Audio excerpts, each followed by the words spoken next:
سب سے بڑا کائنات کا سچ کیا ہے کہ اللہ وحدہ لا شریک ہے۔ یہ کائنات کی سب سے بڑی صداقت ہے، سب سے بڑی حقیقت ہے، سب سے بڑا کائنات کا یہ ضابطہ ہے کہ اس مخلوق کا خالق، مالک، رازق اللہ ہے۔ لیکن اللہ کہتا ہے ادعو الی سبیل ربک بالحکمہ، کسی کو اللہ کی طرف بھی بلاؤ نا تو حکمت کے ساتھ بلاؤ، اللہ کے رستے کی بھی دعوت دو تو دانائی کے ساتھ دو، لوگوں کو اللہ کی جانب بھی بلاؤ تو تم معاملہ فہم بن کے بلاؤ۔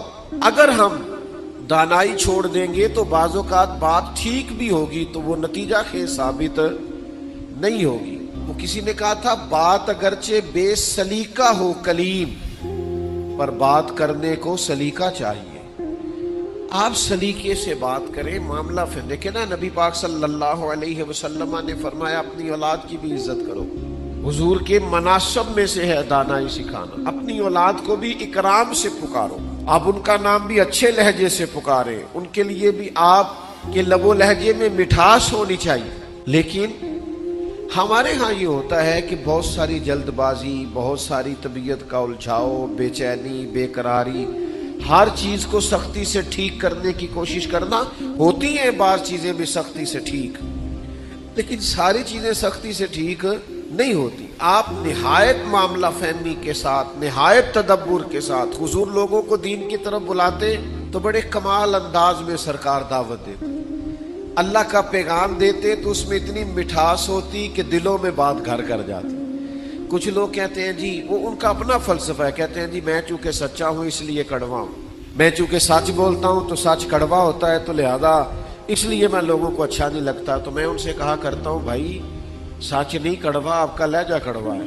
کائنات میں سب سے زیادہ سچ مدینے والے محبوب نے بولا ہے، اور اتنا میٹھا کر کے بولا ہے، اتنا پیارا کر کے بولا ہے کہ حضور سچ بولتے جاتے تھے اور سچ دلوں میں اترتا چلا جاتا تھا۔ سچ بولیں لیکن خوبصورتی سے، لیکن محبت سے، لیکن دانائی سے۔ یعنی ایک صحابی آئے تو ان کے چہرے پہ بڑا جلال تھا اور ان کے لہجے میں بڑا غصہ تھا، اور وہ بڑے بے چین اور بڑے بے قرار تھے کہ یا رسول اللہ میں ان مشرکین کو چھوڑوں گا نہیں۔ حضور نے فرمایا کیا ہوا؟